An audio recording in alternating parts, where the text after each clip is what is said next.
Good evening. Welcome to the Glazov gang. Our gang members this evening, Professor Bruce Thornton, the author of The Wages of Appeasement, Nonie Darwish, the author of The Devil We Don't Know, a new book that just came out, and Robert Spencer, the author of a book coming out very soon, Did Muhammad Exist? We have three titans, three modern-day freedom fighters on the Glazov gang tonight. Gang members, welcome to the program. Thank you. There is a special rule for new gang members. Nonie is a gang member. Two new gang members this evening. Nonie, can you tell them the rule? I'm sorry. You can check out any time you like. But you can never leave. But you can never leave. Bruce got it. I never heard it. You're not listening. You're not listening. You've been on the show several times. And what's the... Hotel California. You got it. Do you have gang colors? Yeah, we're getting gang colors soon. Okay. But you have to come on often.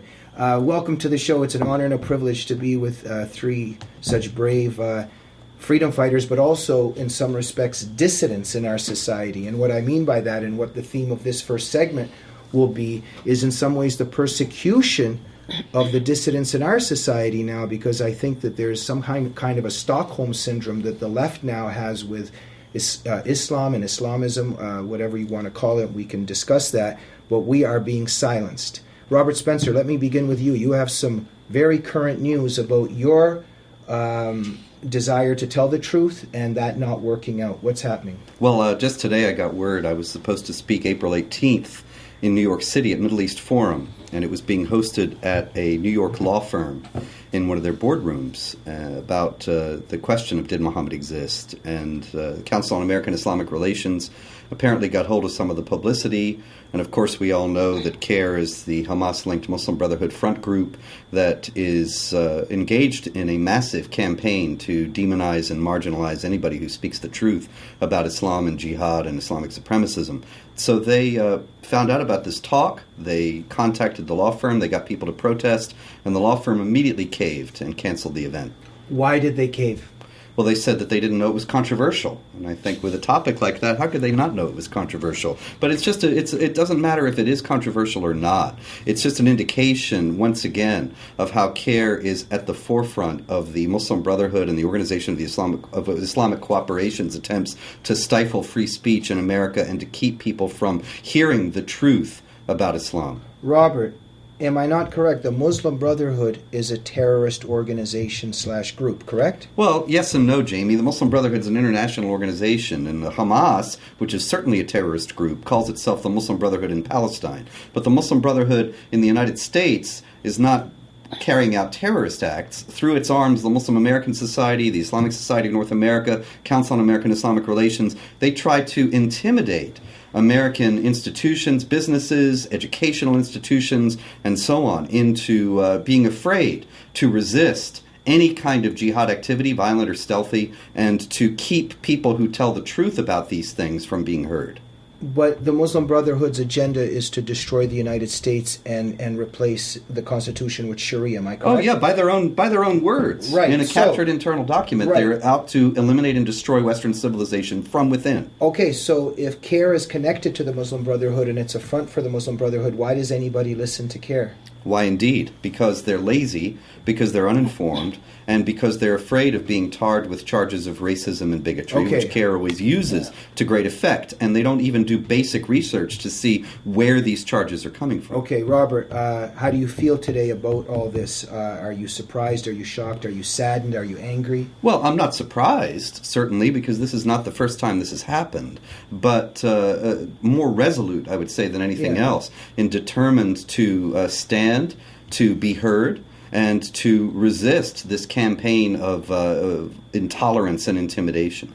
Yes or no? It means what happened to you today is an indication that we are losing, correct? Oh, certainly. No doubt about it. Nonie, you are also in your own way being persecuted and silenced. Tell us your recent adventures. Well, whenever I go to speak on college campuses, there is a lot of, CARE one time issued a press release against my speaking at George Mason Law School. And every time I speak, and thank God I'm still speaking on college campuses. And I'm not going to be silenced because it is CARE that should be the controversial, not us. We are not controversial. We are speakers of the truth. Care and its allegiance to the Muslim Brotherhood, and I disagree with Robert that the Muslim Brotherhood is a terrorist organization. It just takes colors. It colors itself depending on the situation. I think what Robert means is, can we technically call it that, right? I mean, Well, I'm referring to, are they blowing things up? They're not blowing things up. They're working in different They ways. did. In Egypt, members of the Muslim Brotherhood killed Sadat. They killed the Egyptian prime minister in 1949. So there were attempts of assassinations on every Egyptian president by the Muslim Brotherhood. They just delegate. They are very smart. They're delegating the assassination parts now to other organizations and that are allied to them, but they call themselves something different. In America, they don't have to carry out assassinations. They carry out character assassinations. Yeah. Okay. So they are trying to do character assassination against us, we are carriers of the mainstream opinions in America. The majority of Americans are very worried. We're called fascists and racists, yeah, etc. but what happens, the groups that are calling us these names are the radical groups in America. But the true American people, the majority of the American people, are very concerned when it comes to Islam. Okay, 1 second. Let me move on to Bruce, but in general, it's obvious that the media does not represent the majority in everything that it's doing as well. Bruce, what do you think about what's happening to Robert and Nonie? And can you speak about your own personal experience? Now, you're not doing what they're doing, but you're in academia, and that's a pretty suffocating environment. It is, but only if you let it. If you stand up for yourself, if you refuse to play the game of, oh, I'm sorry, I didn't realize I'm saying something. But you're known as this right-wing extremist by most of right-wing your nut. And so people just give me a white berth. They just ignore me. So I'm lucky that I don't have to face the sort of things that they do. I think a broader sort of issue is the way that groups like CARE, the Muslim Brothers, have exploited, first, multiculturalism, because they put this as a multicultural issue. This is the other, the Muslim other, victim of Western colonialism, finding its voice, and you are attacking them based on the fact that they are different from you, implying that you are racist. Yeah. Right? So they are brilliant at exploiting that. On college campuses, that's the way they get an inroad, right? Because they can feed into the whole diversity machinery in every university and then say, well, you must bring this person because this is diversity. But Bruce, in terms of what you teach, etc., do you ever get in trouble or complaints made about you that maybe you're teaching Islamophobic material? No, never. So that's but remember, Jamie, I don't teach courses that are a subject matter that this comes into, right? So it rarely comes up. But, here's one thing else to remember about the university, most universities. We know that the university is liberal, leftist, progressive, etc. But the activists are really a small part. The rest are just want to get their paycheck, and if you ask them, is Israel the problem in the Middle East, they'll say, yes, it is. Yeah. Is Islamic terrorism just a response to post-colonial oppression? They'll say yes. Right. Okay. All right. So it's not quite as bad as people might think, but it's bad enough because those few activists, right, they are the ones that bring the people to campus, right? They're the ones that get into positions of power. They become deans, they become associate provosts, et cetera, where they get their hands on funds so that they can bring these people in. Yeah. One last point quickly. Okay. Also, where I am in the San Joaquin Valley is our students are working class, mostly Hispanic, first-generation college students. They just want to go there, get their degree, go out and get a job. Yeah, they're not that politicized. There's not a constituency for that. Okay. Bruce Thornton wrote a book called The Wages of Appeasement. I think what's happening to individuals like you, it's a reflection of the appeasement of our society and the Stockholm Syndrome of our society. And to end this first segment of our program, Robert, what if we continue to practice this appeasement? What will the wages be? What are the consequences 5 years down the road, 10 years down the road if this continues? Well, ultimately, what CARE and the other Brotherhood front groups in the United States are trying to do is impose Sharia law. Now, Islamic law forbids non-Muslims to speak something impermissible about Muhammad or Quran or Islam.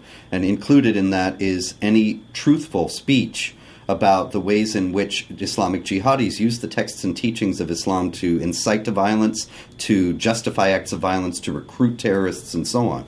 And so what they want to do is render us mute and defenseless in the face of the advancing jihad, and to ultimately compel Americans to obey Islamic law in regard to the freedom of speech and in regard to ultimately everything else. There's always going to be more Sharia to accommodate. So once we start on the road of setting precedents, that Sharia must be accommodated and continue down that road, ultimately we will lose our freedoms. There are those that say, oh, you're paranoid, you're exaggerating, this will never happen. Is this a realistic projection? Well, I don't see why not. It's never not happened in any state that and started Sharia to is do already this. being practiced, am I not correct, on our own territory? For instance, a judge in Pennsylvania, tell us, Yes. There was a Muslim that attacked a non-Muslim because he was offended. He thought that the guy was dressing like Muhammad or something. He was dressing like Right, Muhammad. he was just dressing like Muhammad, and the judge threw it out because it was offensive to the Muslim. Yes, he said he lectured the plaintiff, not the defendant. He Right. lectured the plaintiff, saying, "You have no idea how offensive this is, and you would get killed in But an this Islamic is Sharia country." law being practiced. Exactly. Has that judge been fired? And look at No. England. Look in England because it's more advanced in That's England. So right. you can see in England how the process can work incrementally, right? Right. One baby step at a time. We'll start. Well, let them have their own family courts according to Yeah. Sharia. Let them have their own divorce things. Set that aside. That's okay. But that's the camel's nose so under just the a sec. tent. We'll go to Yeah. Nonie in a minute to finish Yeah. the segment. Yeah. But Bruce, tell us just conclude what's happened in England. Is Well- Sharia taking over there? Well, what as I said, you start by saying, as they do, well, you want to go before an Islamic judge to adjudicate this divorce. It's a or whatever. dual system That's already. fine. Yeah. All right, who cares about that? Well, what you're doing is you're setting in a sovereign nation a space apart from the sovereign, Yeah. legitimate powers. And can this happen in the United States? Well, I think, Robert, anything can happen. Right. You know, I think that Are you personally worried? Not at this point. I'm worried that there is not more of a resistance to these very first indications, because if we become complacent, and in another 5 years, we'll become more worried. And I think Robert's right to say we can't wait to that point. We can't wait to when. But how do we overcome our And let's media? forget, the other thing about the United States is we do not have the proportion of Muslims in our country that you Europe have does. in Europe. Yeah. Nonie, the end of our segment is here. Final words of wisdom from you in terms of what could happen. Well, the problem is it's not just from Islam. Islam is trying right now in America to portray itself as victims, the victim mentality. We are victims in America. And this is how they get their power. They discovered the weak point in America. And America is giving it to them. It's supplying them with a bloodline to expand in America and expand their power in America. So it's a two-way thing that is very dangerous, and we're allowing it. That's the sad part. These are the people who are victimizing everybody in the Middle East. The Muslim Brotherhood and the likes they're throwing acid on women's faces. They are victimizing Christians. They're victimizing Jews. They're victimizing the whole Middle East. And they come to America, and suddenly they want to portray themselves as victims. And that's their power in America. And we're allowing it.